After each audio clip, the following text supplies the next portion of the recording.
Hello दोस्तों, code owner में आपका स्वागत है। मैं विकास कुमार और आज की क्लास में हम देखेंगे कि फैक्ट्री फंक्शन से हम एक ऑब्जेक्ट को कैसे क्रिएट कर सकते हैं। इस क्लास में हम करने वाले हैं कि हम ऑब्जेक्ट कैसे क्रिएट करेंगे by through factory of function. ठीक है, तो एक क्लास हमने पहले भी की है कि कंस्ट्रक्टर फंक्शंस के थ्रू हम कैसे ऑब्जेक्ट्स क्रिएट कर सकते हैं। इस क्लास में हम क्या करने वाले हैं, ऑब्जेक्ट्स कैसे क्रिएट होंगे बाय थ्रू फैक्ट्री फंक्शंस। ठीक है, तो ये कंस्ट्रक्टर फंक्शन की तरह ही होता है, इसमें कुछ डिफरेंट होता है, तो डिफरेंट भी देख लेंगे और फैक्ट्री फंक्शंस को क्रिएट करके भी देख लेंगे, तो दोनों काम हमारे हो जाएंगे। तो फैक्ट्री फंक्शंस आपके रेगुलर फंक्शन की तरह ही होते हैं, पर ये रिटर्न में हमें ऑब्जेक्ट रिटर्न करते हैं और उस ऑब्जेक्ट को हम किसी भी वेरिएबल्स में असाइन कर सकते हैं क्योंकि रिटर्न कर रहा है। और उस वजह से हमारे पास सेम सेम फंक्शंस जो ऑब्जेक्ट रिटर्न कर रहा है उसके मल्टीपल इंस्टेंस बन जाते हैं। तो जैसे हमने कंस्ट्रक्टर फंक्शन में किया था, तो कंस्ट्रक्टर फंक्शंस आपको नहीं आता तो वो क्लास देख सकते हो। तो ये ऑब्जेक्ट बनाने के बहुत बहुत डिफरेंट डिफरेंट वे हैं, पर ये थोड़ा सा जो कंस्ट्रक्टर फंक्शंस है उसके साथ मैच खाता है, इसमें कुछ डिफरेंट है वो लास्ट में देख लेंगे। ठीक है, तो मतलब ये रिटर्न करेगा ऑब्जेक्ट और इससे हम मल्टीपल इंस्टेंस बना सकते हैं वेरिएबल में असाइन करके एज ए ऑब्जेक्ट। तो सबसे पहले हम फंक्शंस क्रिएट कर लेते हैं। तो यहाँ पे कॉन्स्ट स्टूडेंट लिखेंगे। अच्छा, हम कौन स्टूडेंट क्यों लिखेंगे, हम तो एक टेम्पलेट बना रहे हैं बाय थ्रू फैक्ट्री फंक्शन। जो फैक्ट्री किस चीज़ की होगी, ऑब्जेक्ट क्रिएट करने की।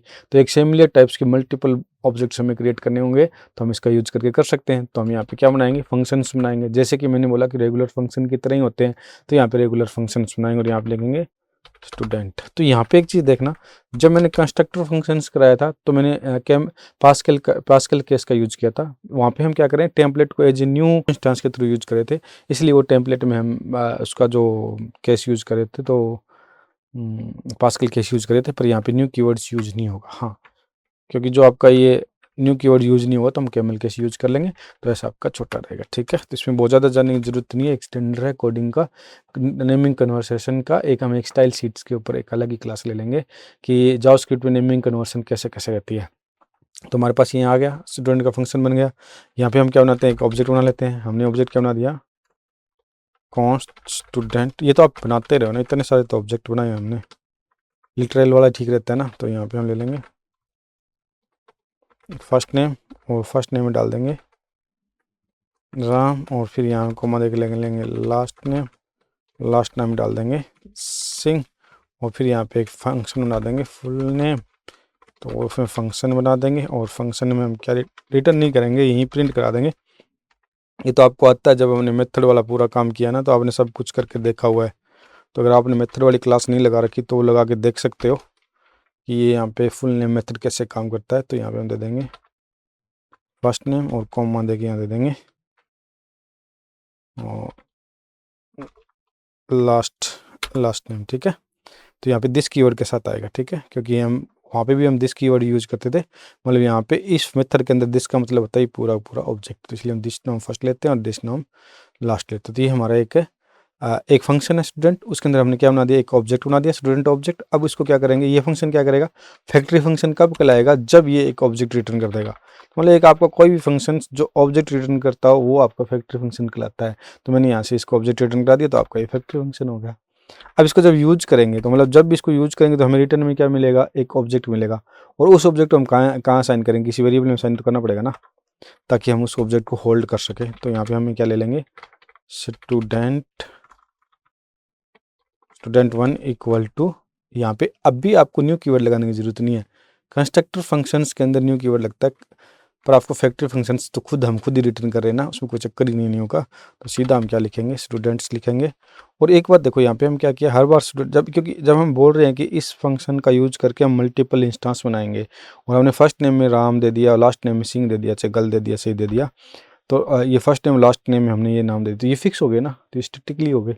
अब मल्टीपल इंस्टेंस बनेंगे तो सारे राम सिंह के साथ ही बन जाएंगे, तो मल्टीपल इंस्टेंस बनाने का फ़ायदा ही क्या हुआ।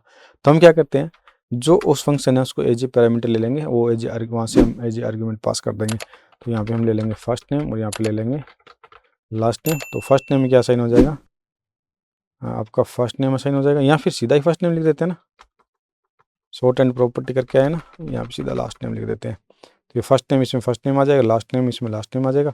और इसको भी हम एक शॉर्ट एंड लिख देते हैं ना, शॉर्ट एंड का ये तरीका था, अरे वाह आपको तो याद है। तो सारा काम शॉर्ट हैंड में कर दिया हमने, ठीक है। तो कंस्ट्रक्टर में, लिटरल कंस्ट्रक्टर में सब कुछ हमने किया हुआ है। अगर आपने क्लासेस शुरू से नहीं लगाई ना, तो यहाँ पे आपको प्ले लिस्ट में ऑब्जेक्ट की सारी क्लासेज मिल जाएगी, सारी क्लासेज करके देखो तो, ठीक है। तो मैंने इसको शॉर्ट हैंड के थ्रू लिख दिया, तो ये काम करेगा आपका, ठीक है। तो हमने यहाँ क्या किया, इस स्टूडेंट का ऑब्जेक्ट बना दिया और इसको ऑब्जेक्ट बना के हम यहाँ पे प्रिंट आउट कर सकते हैं, console.log, और लॉग में किसको प्रिंट कर देंगे, student1 को।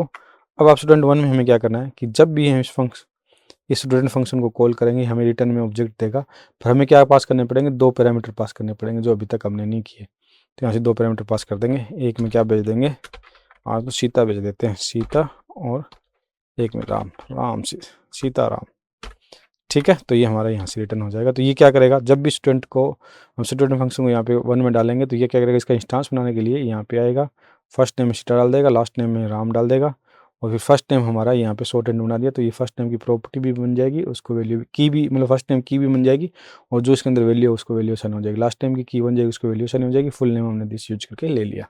तो कंट्रोल एस करेंगे तो हमारे पास यहाँ पे क्या आ जाएगा, जैसे ही ये हमने बनाया student1, हमारे पास ये ऑब्जेक्ट बन गया, जिसको हम यहाँ से इसके थ्रू प्रिंट करके देख रहे हैं। तो अब इसको मल्टीपल इंस्टांस बना के देखने हैं तो बहुत आसान है, ठीक है। इसको कॉपी किया, पेस्ट किया, तो मैंने 3 बार पेस्ट कर दिया क्या, तो यहाँ पे 2 लिख दूंगा, और यहाँ पे 2 लिख के जो इसको थोड़ा यहाँ पे ऐसे अलाइन कर देते हैं तो ठीक लगेगा। तो 1 का हो गया, ये 2 का हो गया, तो यहाँ पे 2 कर देता हूँ, और ये आपका 3 का हो गया, तो यहाँ पे मैं क्या कर देता हूँ, 3 कर देता हूँ। तो आप आउटपुट में देखोगे तो आपके पास तीनों आ गए, देखो, फर्स्ट में सीता, सेकंड में सीता, थर्ड में सीता, अरे सब में सीता आ गई। सीता क्योंकि हमने यहाँ पे राम सीता पास कर रखा है, यहाँ पे हम क्या कर देते हैं, राम पास कर देते हैं, और यहाँ पे राम और हनु पास कर देते हैं, तो यहाँ पे हनु राम पास कर देते हैं। जैसे ही हम कंट्रोल एस करेंगे तो यहाँ पे हमारे पास क्या आ जाएगा, ये सीताराम आएगा, यहाँ पे राम आएगा, यहाँ पे हनुराम आएगा, ठीक है। तो ये देखो हमने अब इंस्टांस बना दी। तो फैक्ट्री फंक्शंस वो फंक्शंस होते हैं जो रिटर्न में हमें ऑब्जेक्ट देते हैं। तो हमने यहाँ ऑब्जेक्ट बनाया, यहाँ रिटर्न करा दिया, पर आप इसको सीधा रिटर्न कराना चाहो तो करा सकते हो, कुछ जरूरी नहीं कि आप ऐसे ऑब्जेक्ट में डाल करो। तो इसको हटा दो और सीधा ही यहाँ रिटर्न लिख दो, क्या जरूरत है वैसा करने की ना, रिटर्न ही तो करना है। तो हमने सीधा रिटर्न कर दिया, तो ये आपका काम वैसे ही करेगा जैसे पहले कर रहा है, सीताराम हनु। तो ये एक शॉर्टकट हो जाएगा। तो मतलब फैक्ट्री फंक्शंस वो होते हैं जो रिटर्न में ऑब्जेक्ट रिटर्न करते हैं, और वो मल्टीपल इंस्टांस बनाने के काम आते हैं। देखो हमने यहाँ पे सीताराम हनु का इंस्टांस बना दिया। ये कंस्ट्रक्टर फंक्शन से डिफरेंट क्यों है, एक तो जब कंस्ट्रक्टर फंक्शंस के अंदर हम दिस कीवर्ड यूज करते हैं, यहाँ पे दिस कीवर्ड की यूज नहीं करते। वहाँ पे हम जितनी प्रॉपर्टी दिस कीवर्ड के साथ बनाते हैं, और वो हम रिटर्न नहीं करते, एज इनडायरेक्ट वैसे हमें दिस को रिटर्न कर देता है, जो कि न्यू कीवर्ड के थ्रू हमारे इंस्टांस बनाता है। तो यहाँ पे ऐसा कुछ नहीं है, यहाँ पे न्यू कीवर्ड्स यूज नहीं करने की जरूरत नहीं है, डायरेक्टली आप इंस्टांस बना सकते हो। और अगर आपको प्राइवेट वेरिएबल बनाना है, मतलब कई बार हमें जरूरत होती है कि हम प्राइवेट वेरिएबल बना सकें। अभी तो जो क्लासेज है, जब हम ऊप्स करेंगे तो वहाँ पे हमारे पास क्लासेज है, क्लासेज के अंदर हमारे पास वे है कि हम किसी भी वेरिएबल को प्राइवेट बना सकते हैं हैश के साथ। ये फैसिलिटी अभी रिसेंटली वर्जन्स में आई है, तो पहले ये नहीं थी। तो उसके में हम क्लोजर के थ्रू प्राइवेट वेरिएबल बनाते थे।